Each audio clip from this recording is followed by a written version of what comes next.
और अब खबरें विस्तार के साथ। अब भीम यूपीआई से ट्रांजैक्शन पर इंसेंटिव्स मिलेंगे। छोटे डिजिटल ट्रांजैक्शंस को बढ़ावा देने के लिए सरकार 2600 करोड़ का इंसेंटिव देने जा रही है। इसी पर आज कैबिनेट से मंजूरी मिल गई है और कैबिनेट ने इस फैसले पर मोहर लगा दी है।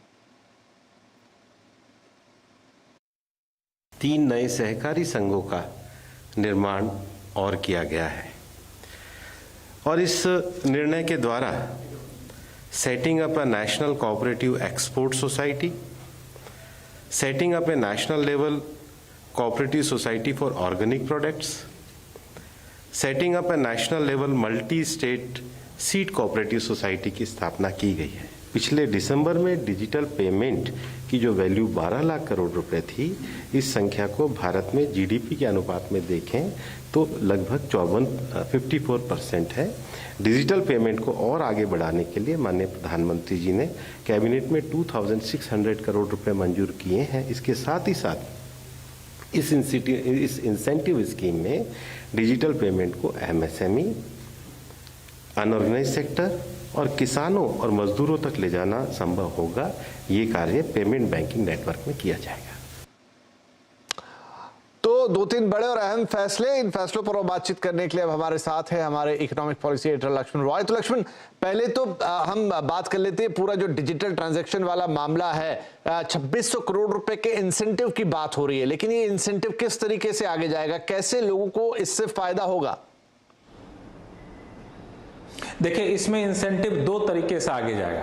पहली बात ये कि बड़े ट्रांजैक्शन को लेकर के ट्रेडर भी काफी ज्यादा उत्साहित होते थे, क्योंकि बड़े ट्रांजैक्शन पे ज्यादा मुनाफा मिलेगा, एमडीआर चार्जेस जो उनको लगता है उस पे भरपाई कर सकेंगे। लेकिन छोटे ट्रांजैक्शन को लेकर थोड़ी सी एक दुविधा लगी रहती थी, तो वो दुविधा कम हो गई, क्योंकि एमडीआर चार्जेस में भी यहाँ पे रियायत दी जाएगी इस इंसेंटिव स्कीम के तहत। दूसरी बात कि जो एमडीआर चार्जेस ट्रांजैक्शन के जो प्रोसेस होते हैं उसमें एक खर्च होता है, उसकी लागत होती है, उस लागत को कम की जाएगी बेहतर तकनीक के जरिए। तीसरी चीज ये है कि कैसे इसकी व्यवस्था को और ज्यादा प्रभावशाली बनाया जाए, छोटे लोगों को कैसे जागरूक किया जाए, उस पर भी इसको खर्च किया जाए बेहतर तकनीक और इसका दायरा बढ़ा करके। रुपे कार्ड हो, भीम कार्ड हो, सबको इससे दायरे में लाया जाएगा, छोटे छोटे ट्रांजैक्शन को इसके दायरे में लाया जाएगा और इन तमाम कोशिशों पर करीब 2600 करोड़ रुपए खर्च होने का अनुमान है, क्योंकि सरकार अब इस डिजिटल बैंकिंग को, डिजिटल ट्रांजैक्शन को एक अगले लेवल पर ले जाना चाहती है, इसीलिए इस इंसेंटिव स्कीम का ऐलान किया है। ठीक है, चलिए ये बात आ गई समझ में, लेकिन इसके अलावा एक्सपोर्ट, ऑर्गेनिक फूड और बीज, इनके लिए 3 नेशनल कोऑपरेटिव सोसाइटीज बनाने की बात कही गई है। इसमें आगे क्या होगा?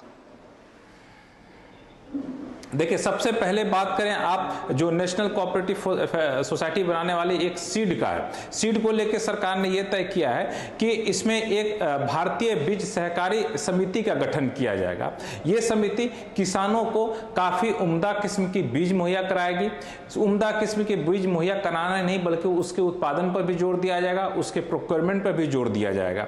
दूसरा, सरकार ने जो बनाने का ऐलान किया है वो नेशनल कोऑपरेटिव ऑर्गेनिक लिमिटेड। बता दूं कि पूरे विश्व में अभी 34 लाख ऑर्गेनिक फूड प्रोड्यूसर हैं, उसमें से 16 लाख सिर्फ और सिर्फ भारत में है। लेकिन जिस अनुपात में उत्पादकों की संख्या भारत में है, उतना बड़ा रिटेल मार्केट नहीं है। इसमें आप देख सकते हैं कि दुनिया भर में 10 लाख करोड़ रुपए का रिटेल मार्केट है, उसमें सिर्फ भारत में सिर्फ 27,000 करोड़ रुपए का है, यानी संख्या काफी कम है। तो रिटेल मार्केट को बढ़ावा देना है, ऑर्गेनिक फूड को बढ़ावा देना है, टेस्टिंग की प्रक्रिया आसान की जाएगी, ये कोऑपरेटिव टेस्टिंग सर्टिफिकेशन मुहैया कराएगी, ऑर्गेनिक फूड का बेहतर मार्केटिंग करेगी। तीसरा जो है नेशनल कोऑपरेटिव एक्सपोर्ट लिमिटेड, जो सर्विस और गुड्स के एक्सपोर्ट को बढ़ावा देगी किसानों के बीच जाकर के, कोऑपरेटिव सदस्यों के बीच जाकर के। इसमें देश के जितने भी कोऑपरेटिव है, इफको, नेफेड, एनटीडीबी, अमूल, इन सबको इसमें शामिल किया जाएगा। शुक्रिया लक्ष्मण। तो ये 2 बड़े अहम फैसले कैबिनेट की तरफ से, एक डिजिटल ट्रांजैक्शन, खासतौर पे जो छोटे डिजिटल ट्रांजैक्शन हो उनको बढ़ावा देने के लिए एक बड़ा इंसेंटिव, और साथ में 3 कोऑपरेटिव कमीशन बनाने की बात, जो कि बीज, खाद और इन तमाम चीजें, एग्री चीजों से लिमिटेड अपने आप को, जो ऑर्गेनिक फूड और उनसे कनेक्ट करेगा। ठीक है लक्ष्मण, बहुत शुक्रिया ये खबर एक्सप्लेन करने के लिए। लेकिन आज की एक और बड़ी खबर, फूड कॉर्पोरेशन ऑफ इंडिया घोटाला मामले में सीबीआई ने दिल्ली, पंजाब, हरियाणा, चंडीगढ़ समेत 50 जगहों पर छापेमारी की है। एफसीआई के ईडी डीजीएम राजीव मिश्रा को गिरफ्तार किया जा चुका है। डिटेल के साथ जुड़ गए हमारे संवाददाता असीम मनचंदा। तो असीम, एफसीआई पर धड़ाधड़ छापे पड़ रहे हैं, गिरफ्तारियां हो रही हैं और क्या डिटेल्स है? देखिए, फूड कॉर्पोरेशन ऑफ इंडिया में अनाज की खरीद, स्टोरेज और डिस्ट्रीब्यूशन को लेकर के घोटाला सामने आया। इस घोटाले में सीबीआई ने आज छापेमारी भी की। सीबीआई ने करीब 50 लोकेशन पर छापेमारी की। इसमें जो फूड कॉर्पोरेशन ऑफ इंडिया का दिल्ली स्थित हेडक्वार्टर है, उसके साथ साथ पंजाब, हरियाणा के अंदर ये छापेमारी हुई। फूड कॉर्पोरेशन ऑफ इंडिया के जो अधिकारी हैं वो पिछले 6 महीने से सीबीआई के रडार पर थे।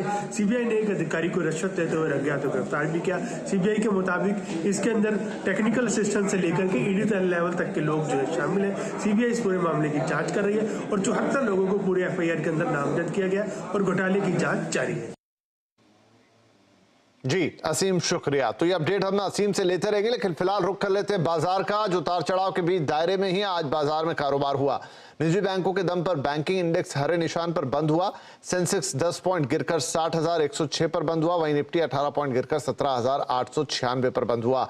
मेटल, बैंकिंग, आईटी इंडेक्स आज बढ़त पर रहने में कामयाब रहे। वहीं एफएमसीजी, एनर्जी, फार्मा शेयरों में हमने बिकवाली देखी। ऑटो, इंफ्रा, रियल्टी शेयरों पर भी आज दबाव देखने को मिला।